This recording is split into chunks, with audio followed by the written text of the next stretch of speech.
So today we're talking to Navarrow Wright, who's someone that I worked for a long time ago and known for a long time, and someone who's always been on the forefront of technology. So it's really cool to hear his thoughts about AI.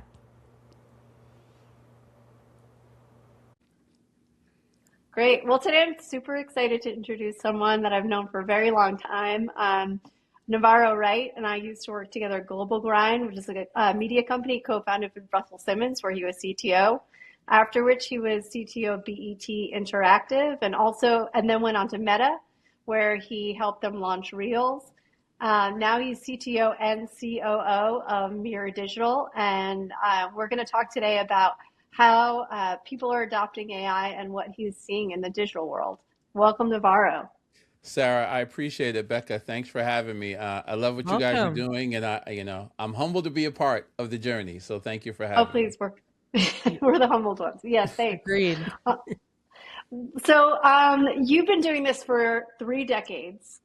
You've seen a lot of someone recently, ever so often someone says something that indicates they're trying to gauge how old you are. And someone said to me recently, how many crashes have you seen? I've not seen any crashes. I just graduated college. So Navarro, you've seen, I think, since the launch of the internet, all the big things that have happened since. And you're seeing this one. How would you, so the question we ask everyone is on a scale of 1 to 10, where 1 is, we're all about to be batteries for the machine in the matrix. And 10 is, I have a best friend Android who does my dishes and helps take care of my children, and it's wonderful. How are you feeling about the state of AI right now? Great question. So, I think if I have to pick a number, I'm somewhere between a 6 and a 7, right? I think I see the optimistic parts of it, but I also see where it can go really badly, really quickly. And the key part is I think that depends on us. And I think that depends on how we educate, how we adopt people in the usage of it, and really how do we create that baseline. I don't think the baseline's been created yet, but I think the opportunity is there. So I'm gonna go with 6, 7. Yeah, yeah, that's Good great. answer. That's right. Yeah. Um, where do you you say the baseline, you don't feel like the baseline is created. How far away do you think we are from understanding that? What needs to Yeah, happen? Like what will happen that tells you that's happened and people are feeling that way? well, I think first that people have a fundamental understanding of the value of what an AI tool can do for them, right? Like I think, some people are still using it like Google, hey, tell me how to find X. Other people are using it as a catch-all duplicator for their work. Hey, write my paper. But I think a lot of people don't really understand that its true use is being a thought partner and looking at it from the analogy that it helps you to accelerate because it has a basis level of knowledge that it would take you years to obtain that you can take advantage of. I just don't think we're there yet, and I think that's the foundational piece. The other part of that is I think people don't understand that there is no such thing as a one size fits all AI tool or LLM, right? But I think we're acting as it is, right? Like I think ChatGPT came out and had something which was unheard of, which was 100% of market share. It was literally the only AI tool in existence, right? And you guys have been in technology, that's never happened. But their challenge is, as you know, is they tried to be the AI for everybody. And anybody who builds a product knows you can't build a product for everybody. It just doesn't work. So as you saw Claude come out and then you saw Gemini come out and then Grok in the corner there, I think each one does things well. But I would say if you ask someone why they use one, it's usually because they heard someone tell them that's the one they should use, right? Like it's not based on any foundational knowledge of one being better than the other. And I think that I could go through each one and tell you why they're good for certain things. And I think until we get to the point where everybody is at that level, then we're not at baseline. Because once we're at that point, then you'll see people really excel in the tools based on what they're good at, not just on what's popular. Yeah, that makes sense. So you're saying like if the average person you're talking to is like, this is the tool I use and why, instead of just like ChatGPT, that's when like you feel like people are at least educated enough about it to like be able to compare and contrast and have an understanding of what it's doing. Yeah, I mean, if you look at it now, you know, people don't understand it but no one, because it's so saturated in media, no one will raise their hand and say they don't understand it. Like, I remember when the internet was out, I had relatives who had no problem calling me, telling me that they don't understand the internet, right? Or when mobile phones came out, hey, I don't know how to use this thing. But now what people will say is, I hate it, or it's going to take my job. But they won't admit that that's because they don't understand it. And if you don't understand something, then you can't really understand how it can add value.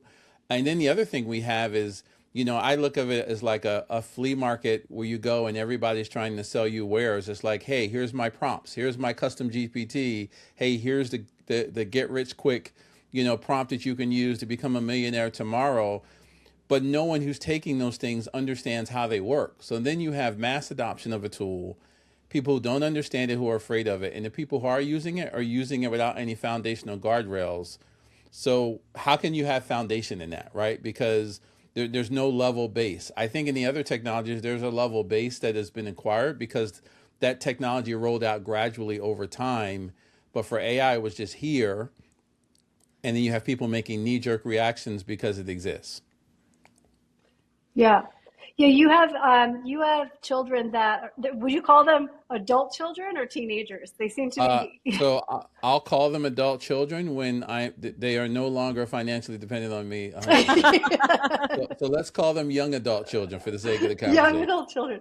What do you tell them about it? Like, how do you tell them to be responsible with it? It's a great question. So we've been having interesting debates, right? Because their argument is that it is ruining creativity and things are being created without a soul, right? And their argument is, hey, I understand how it can help in business, but you shouldn't use it to create music. Hey, I understand how it should be used in business, but you shouldn't create it to create the next piece of art.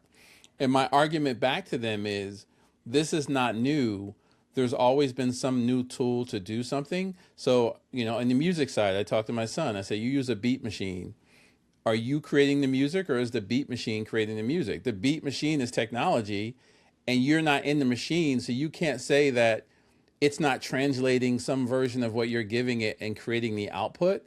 But what you can say is that you initiated the output, right? And so our battles are all about, well, where does creativity start? Does it start at the initiation of the idea, or is it predicated on what tool you use, right? If I have a caveman and I create a painting with my hand, is the one that used a brush less talented than the caveman or more talented, right? And I think that's where people are getting hung up on it and I think that's where history comes into play, because what we're seeing, innovation happens, right? Like we've seen the industrial age, the agricultural age, the partnership age, and there's always some innovation, and there's always fear and anxiety, and there's always collateral damage, right? The difference here is that they're all happening at the exact same time. Fear and anxiety, mass adoption, and collateral damage, right? And that's why we can't handle it, because we don't have time to process which one we should focus on. Yeah, that's a really good point, because in those other times, like I imagine in the industrial age, you had to like build the factories. People saw the factories coming to town. They were worried, but it was years until there was a factory built. And so at that point, people had a lot of time to adjust, but we're seeing it so quickly where our jobs are changing right now. Well, yeah, and look, I think if you look at each one was shorter than the last one. If you go back to the agricultural age and then move up all the way to the internet age, each one gets shorter. But to your point, there was a gradual rollout of it, just because most of those technologies require some infrastructure, right? You can't roll out the internet without the cable. You can't roll out mobile phones without a cellular network. But this one, it just happened, right? Yeah. And to me, I look at it from a multiple lens. I look at it as a technologist who's been in the business for 30 years. I look at it as an African American who's seen discrimination as it relates to technology. And I think on both sides, there's opportunity. On the technologist side, all of us know that the barrier to entry in technology was always competency in a programming language, competency in mathematics. So there were many people who had ideas, but because they couldn't cross that barrier, they couldn't create. Well, now, if you can articulate the details to an LLM, you can create the thing that you didn't have that barrier to create before. But how often do you hear that articulated in the day-to-day interactions about AI? It's not, right? So there's a whole demographic that's missed, because no one said to them that, hey, you worked in medical records for 30 years. So now you can take that experience and make it monetizable by having a thought partner in AI. So that's one side. But then being an African American, everything I've seen in technology, whether it was my access to opportunities or the general populace, was always gatekept by that gradual rollout, right? The internet only went to certain areas. Cell phones were too cost prohibitive for certain audiences, right? But those eventually changed. But right now, the technology moves too fast to be discriminatory, right? And so if someone lets someone know that like literally there is nothing stopping you from learning Claude or Gemini or ChatGPT right now. And because they're moving so fast, they're not saying, hey, here are the free courses for these people or that people. They're saying, here are the free courses. They're saying, if you can spend time, you can become certified tomorrow. And that's never happened in human history. But again, go do a Google search or an LLM search, that conversation is not being had. There's either the fear-based conversation or the elitist conversation where people talk about how they've automated 30 different people's jobs. There's no middle conversation about how do you translate your existing skills and unique talent, leveraging this tool to bring something to bear that you couldn't before. So you're saying that from your experiencing this, let's say, AI era in comparison with all of the other major technological changes that you've witnessed firsthand in the past, you would say that it is more democratized in terms of who has access, who can take advantage of and has access to this technology in comparison to previous sort of inflection points? Absolutely. And I have many saying, but one saying I have is I don't believe in coincidences, right? I think if so let's be clear, right? The first thing people don't understand is AI has been around for a while, right? From Google Maps to a multitude of other applications, it's been resident into our choices on Facebook and Instagram to Netflix, et cetera. It's been here. The problem now is that it has a direct interface, right? So that's the change. But again, if it had come out before mobile phones, there would have been a restricted layer, which was the cost and penetration of personal computers. That's not there. So literally there is no barrier. I would argue that the barrier is a mindset barrier, right? Because again, like we talked at the beginning, you would think if you looked on social streams that everybody in the world has every LLM on their phone and they're actively interacting with AI. But the reality is I can go in many places right now and there's no AI conversation happening or people don't even understand it. So that challenge is the only limitation is someone's awareness and someone's understanding that the opportunity is real for them. And I think that's the real barrier, right? It's not a technological barrier. And here's the other thing I'll say too is, because you used the word that democratized. I don't think it's democratized because democracy seems people chose to do it for the good of a larger populace. I don't think they have a choice, right? Like there is no technology platform right now that is in the AI space that can move slow enough to say I'm going to gatekeep it. Like because the speed of innovation is so fast, they would never win that race. But I think right now it's self-imposed gatekeeping, which is almost worse, right? Because if you have access to it and you have the ability to do it and you just choose not to do it, it's like the people who thought the world was flat, so they never left their town, right? So I think we have that challenge right now, which is unique too. Well, the other thing that I think a lot about in trying to sort of view what this must feel like or look like outside of my very small little tech bubble, which to your point, it's like, oh, everyone's building an open claw right now, which is obviously not true at large. Is think about like the main sort of user experience and like UI that people interact with AI through, which to your point is like typically a chat interface, ChatGPT, Claude, Gemini. Honestly, yeah. And I wonder a lot if that is a big part of why people, I'll say like most consumers don't really know what they can do with AI, because you still, these products, the product that has really been evolved and innovated on is the underlying model. The actual interface that you're interacting with hasn't changed that much. So when you go to it, it's still the blank page problem of like, what do I do? And part of that is like knowing what you even can ask to do. Yep. And because it is such a dramatically like, it's such a newly powerful technology, there's a lot of stuff that is baked in there that one might not just assume they can do or can ask, Right. or like, oh, this could be a thought partner, I should ask it like what it thinks about something. What do you think about the impact of that? Yeah, so I agree. I think there needs to be a comfort education piece to it. To your point, right? Like right now, if I go online, I can find 20 different posts that are giving me a prompt that does this or a prompt that does that. But there's very few posts that say, "Hey, this is what a prompt does. This is Right. role, context, delivery." Like no one's Like, giving that. I guarantee you that if I said that to my mom, she'd be like, oh, what's a prompt?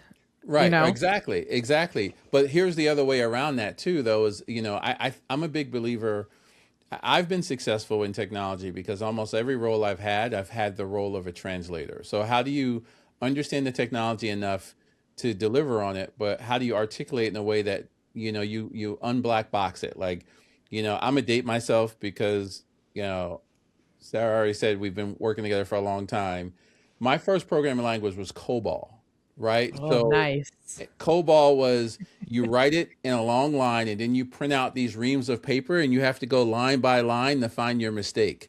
So to go from that to where I can open my phone and talk to something and then at the end of it say, hey, give me the prompt to do this so I don't have to start from scratch is a game. Like to me, it's a limitless opportunity, but that's because I know the evolution. To your point, if I don't know the evolution, it's still all science fiction to me. And I think we don't do a good enough job of demystifying something and translating it to something someone knows. Anyone can come to me and say, no matter what they were doing for a living, I could help them understand how AI could help them do that better. But we don't, that's not the teachings we're doing, right? Like, Right. I don't have the data, but every platform now has free certification. I'm sure the numbers are fairly low because no one doesn't think they have to go learn the foundational stuff. They're like, I'm just in here doing it, which creates Right. slop. And the other thing I'll give you too is I was talking to someone the other day, a small business owner, who I've been giving advice to. And he was like, hey, I can't edit my website. And I'm like, what are you talking about? He's like, well, I went in Claude and told it what I wanted. And I grabbed the code and I posted it here, but now I can't edit or change it because he didn't understand HTML. So there's that gap too. Like, do you understand the output? So everybody's like, oh, I Right. created an artifact or it built Right. it built my site in 2 seconds, but nobody tells you that you have to host it somewhere. Or nobody tells you that Exactly. all of these different layers, we're kind of skipping over them. So Yep. that will make someone be deterred too. So imagine if someone says to you that AI is super easy and then you can do whatever you want with it. And you go in there and you speak to it and it creates this beautiful website, but then you have no idea how to make it live. That Yep. will send you running for the hills faster than anything else. And that's what we're missing. And to me, there's a huge opportunity for people who are technically literate to bridge that gap. So to answer your question, I think that's the challenge of it is almost so on one hand it's jumping barriers, but on the other hand it's so easier that it's missing the necessary barriers that we had to go through, right? Like we had to learn HTML and then we had to learn how web servers work and had to know how we had to do an index.html for that file to show. Like we had to go through that Well, progression. well, and to your point, like there's a world where that happens, and then you realize, like, oh, I can just ask Claude, like, hey, I'm not a developer.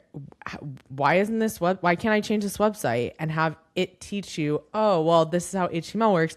But you need to like, it's not obvious to realize like, oh, I can use No. this thing to teach me that. Yeah, I mean, you don't Yeah. know, and that's the other thing is most people don't know to train it to work to you. Like, they don't feed it their persona. Hey, I'm a 34-year-old pie baker who's never used technology, who someone Right. told me that I could use you to start my business. keep that in mind every time you talk to me. That one sentence will change the whole Totally. process, but no one's teaching people how to do that. And that's what I mean.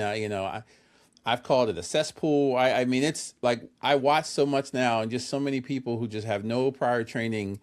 And just because they're taking prompts that they pick from some person's profile, putting it on their profile and acting like they're the expert so that you take information from them. It's just crazy. It's a wild time. And I imagine you hearing what you're saying. I imagine you are in a very unique place because you, as you know, for who you are, you interact with a lot of the African American community and tech. You've been in tech for a long time, which is notoriously not a very diverse place. And so Yep.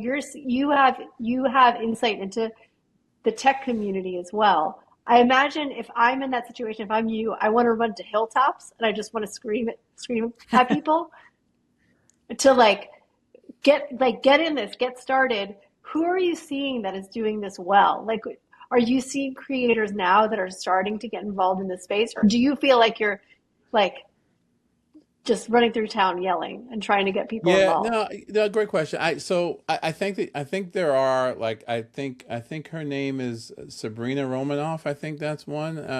She's basically giving it away. She's like, I'm removing the fluff. I'm giving no nonsense. So I think there's examples of it. I would say if you look at then there's another guy, AI Rome, is an African American guy who gives tips, right? I think they're out there. What I don't think is I think everybody is going on to the premise of the assumption that the people they're talking to are already technically literate, and Hmm. and I think that's a mistake, and I think we know from a product management perspective you have to account for every persona that may use your app, right? And if you ignore a persona, that's a large segment of the audience. I think a lot of people who are doing the education are ignoring that persona and articulating in a way like making everyday parallels, right? Like, I gave one talk and I said the beauty of AI, especially voice mode on the phone, is no matter what your background, you know how to talk. So if you can just Mhm. talk to it and have a conversation with it, you can move forward in your career or your personal life or your business, and that's a barrier that needs to be removed. So I think someone going into a room of small business owners and just saying that demystifies it, because we all know from a technology perspective, technology thrives on making it black box. That hey, you know, if I'm going to use Salesforce, I need a Salesforce certified consultant because that's the only way I can maximize like the ecosystem builds itself on black boxing it. Whereas the Yeah. opportunity today is if we can demystify it. So I think there needs to be more, and I think they need to take a everyday approach.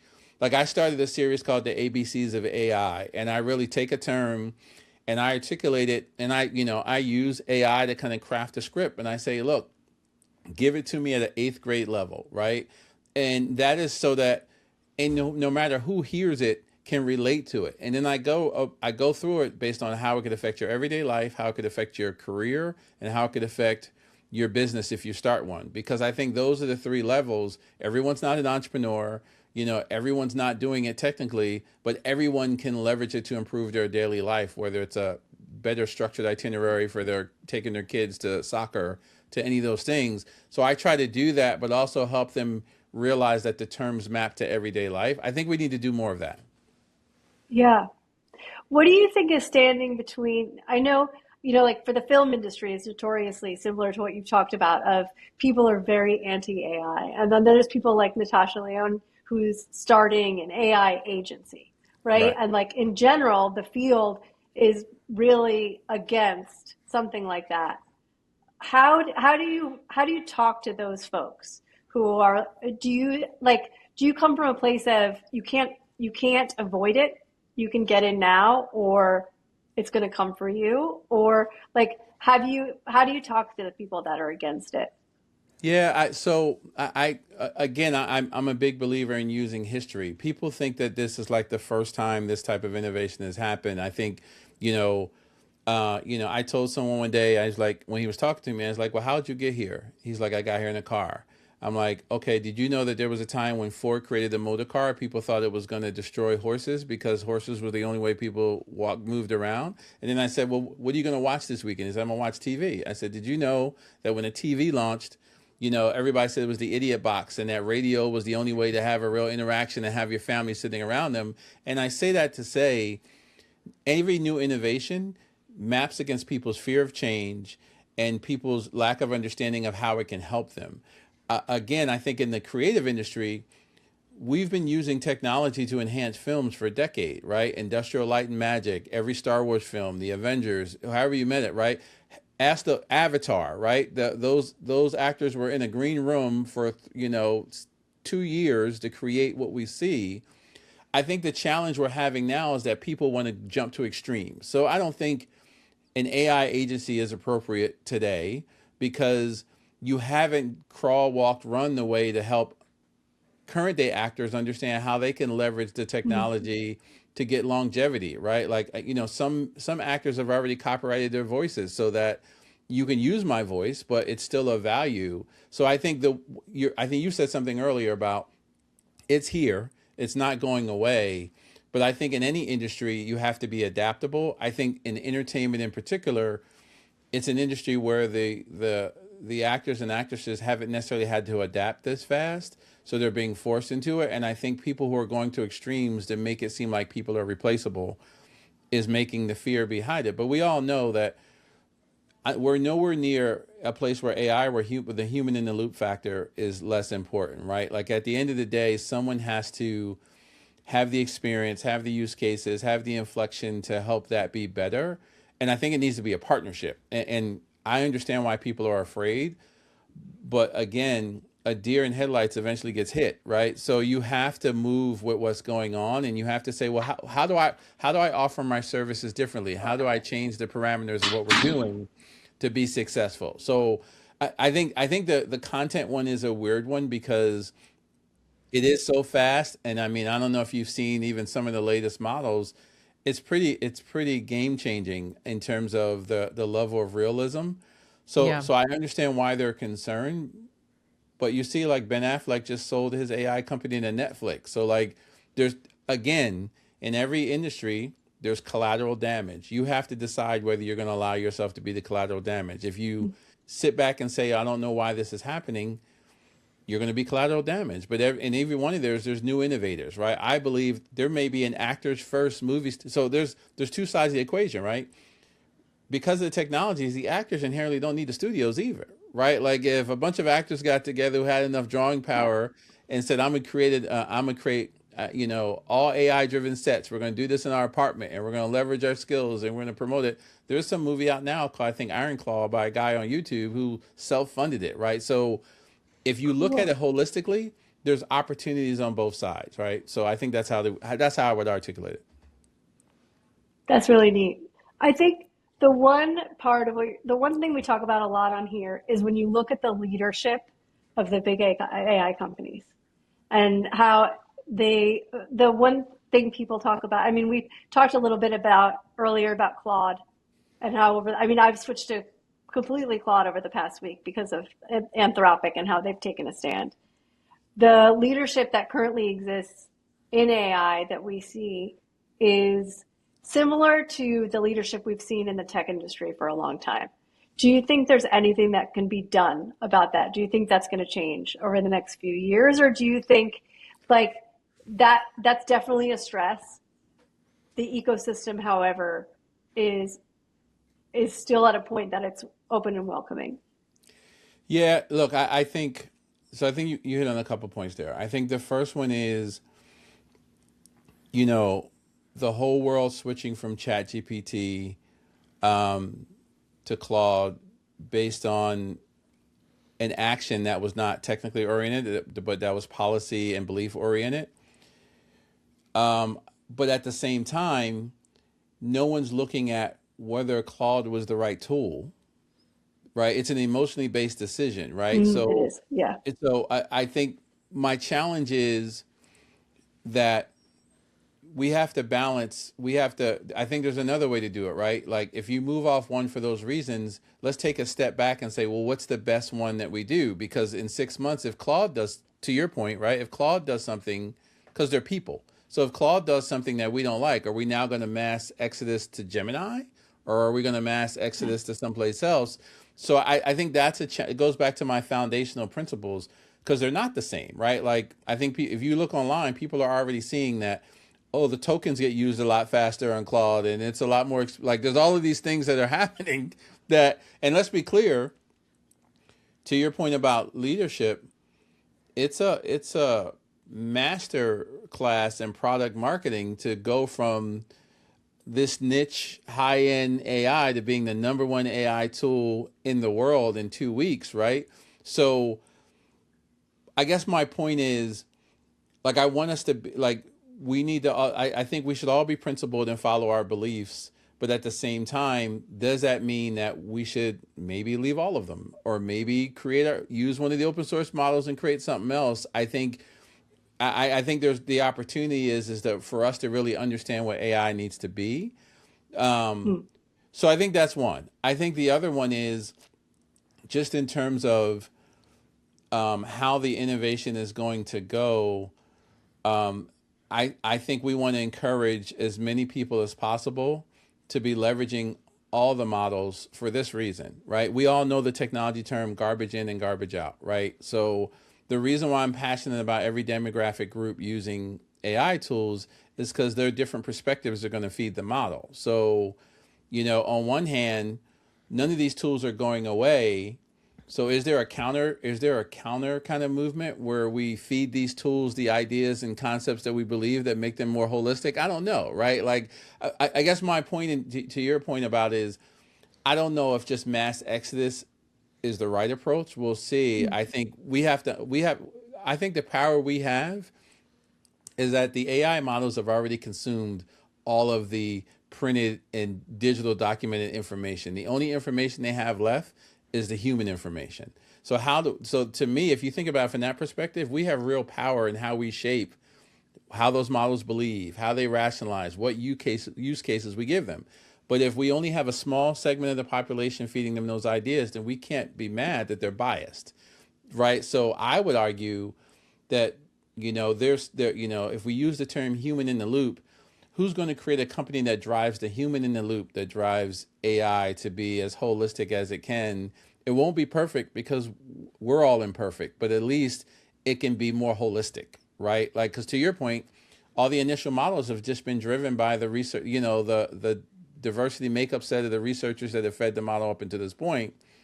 I think that's the opportunity we have to change it.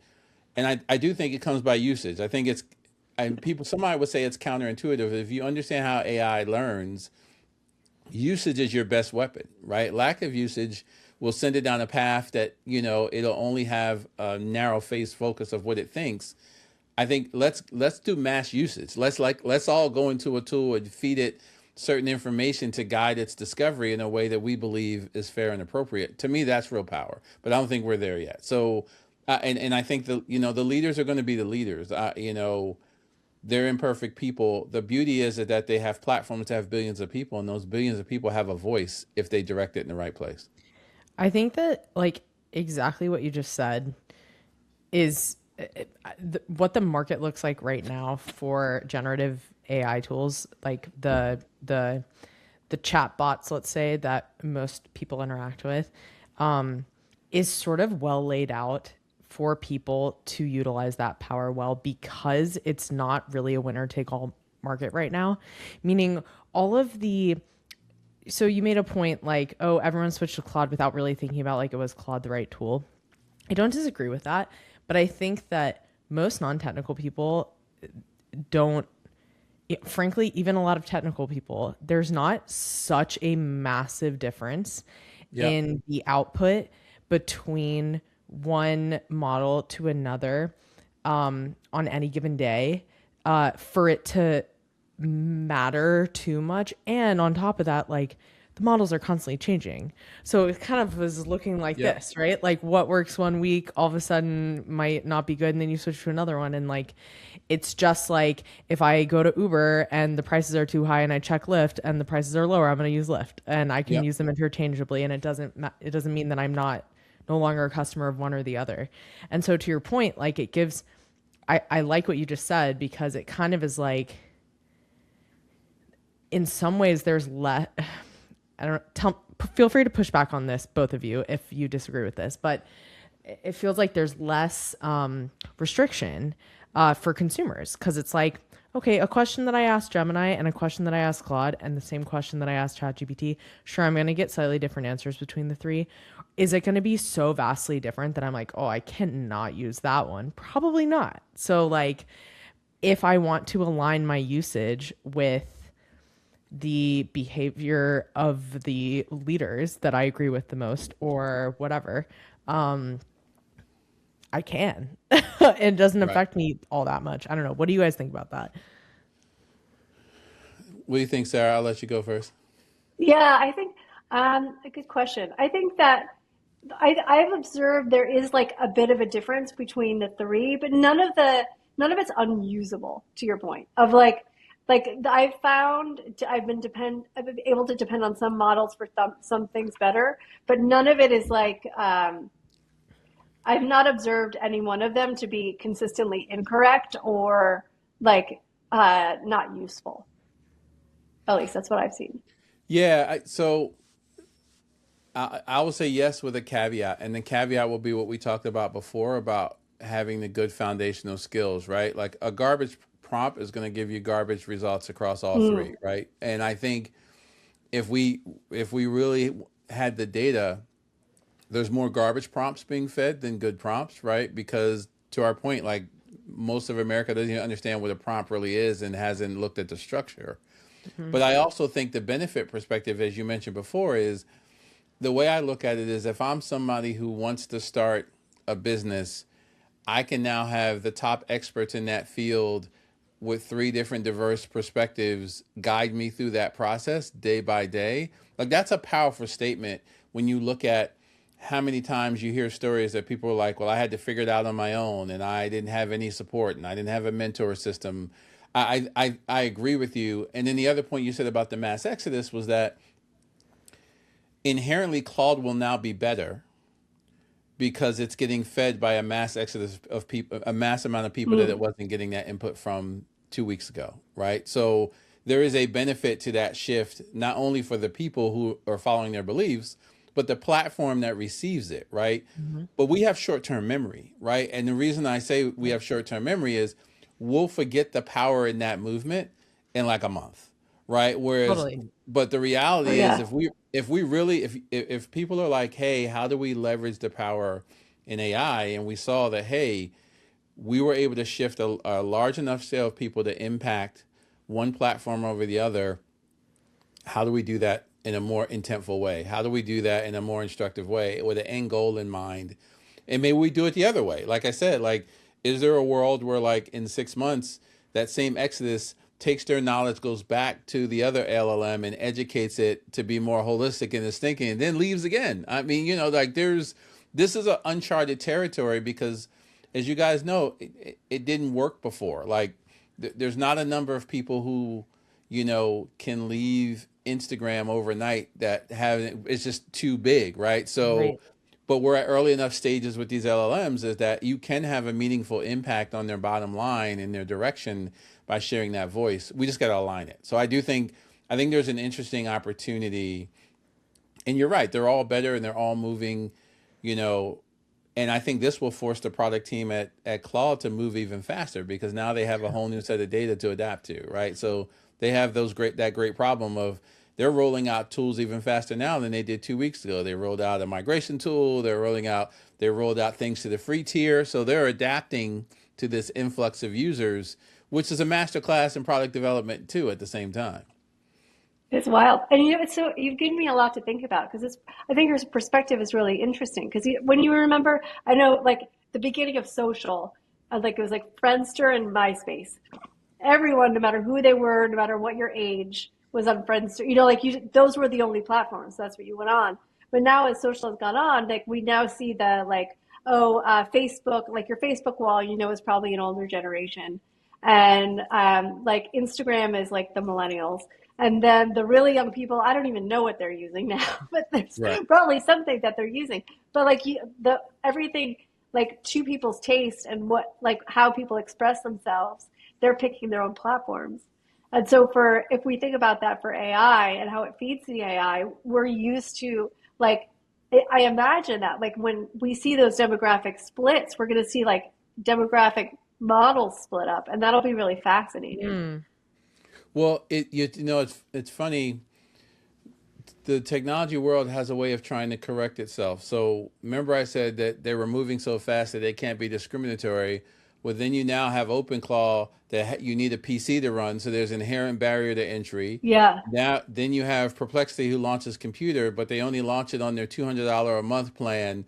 So Mm. even now, you see people trying to play around with ways to limit access to things, but but that won't hold because then you have Claude who launches co-work for everybody on the $20 plan. Like, you know what I mean? So to your point, I think you will see demographic shifts. You're going to see certain brands say that, you know what, we're going to stay prohibitive. We're okay with being a prohibitive model. And there's some level of success in that, but it's going to narrow it. But then you see, you're going to see other platforms say, well, if I'm going to be it for everybody, I can't gatekeep. And what does that mean? And we all know what that means from an infrastructure perspective too. So there's all these things that are going to happen that we can help shape. And I think you're right. I think eventually we're going to see certain pockets of people live on different platforms because of the results they're getting or because of how that platform welcome them from adoption and things of that nature. And so, the market, there's going to be split market share. That 100% market share will never come back again in the AI space. So you're right. It's going to be interesting times. Yeah. Yeah, it's wild. When you have it's, I think something that's probably not very intuitive to people outside of technology is, and I'm sure you're seeing this too, there's even technology, like I know a lot of engineers that are very anti-AI and won't use AI as part of their workflow. And I think that's probably like, to your point, the small business owner might not even know that. They might be thinking, oh, all engineers know about this thing and they're into this thing, and I don't understand engineering, so it's not for me. But I think every pocket of people has those folks that are very concerned and conservative about it. Oh, absolutely. I mean, like I said before, the barrier to entry in engineering was that you had to be proficient in programming and programming language, and that's gone away. Like I can open up Replit. I opened up I have a rental property in Florida, and I realized that there weren't enough tools to kind of allow you to create different product images to promote with different audiences. So I opened up Google AI Studio, and a half an hour later, I had an app that I could feed a persona to and have different.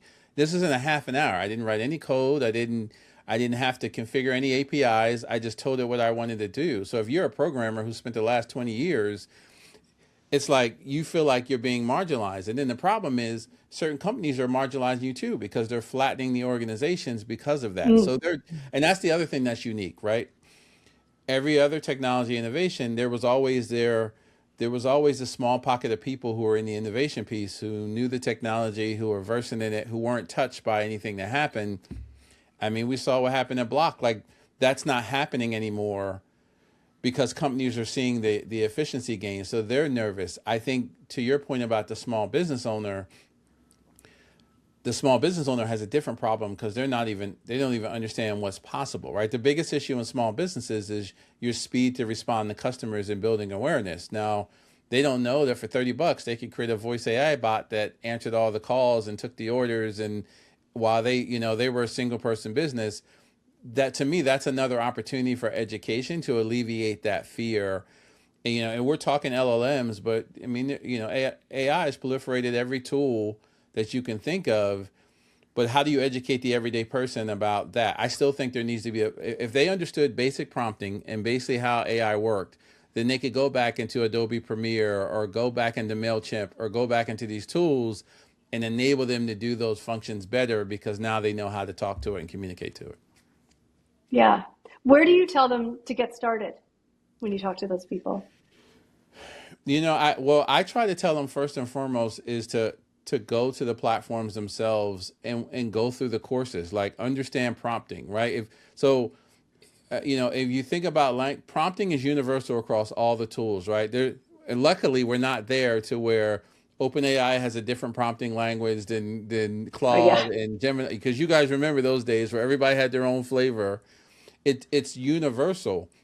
So learn that and then play in the tools and then go back to the tools that you're already using with an understanding of how they work. I think people are doing it backwards, right? They're like, oh, Canva has AI now. I don't understand AI. I don't understand how it works, but I'm just going Mm, to use it in Canva. So there's a disconnect of how you can leverage it to really create something different, which you get a lot of the same. You get the bare minimum that you can get out of Canva by using its AI tools without knowing AI.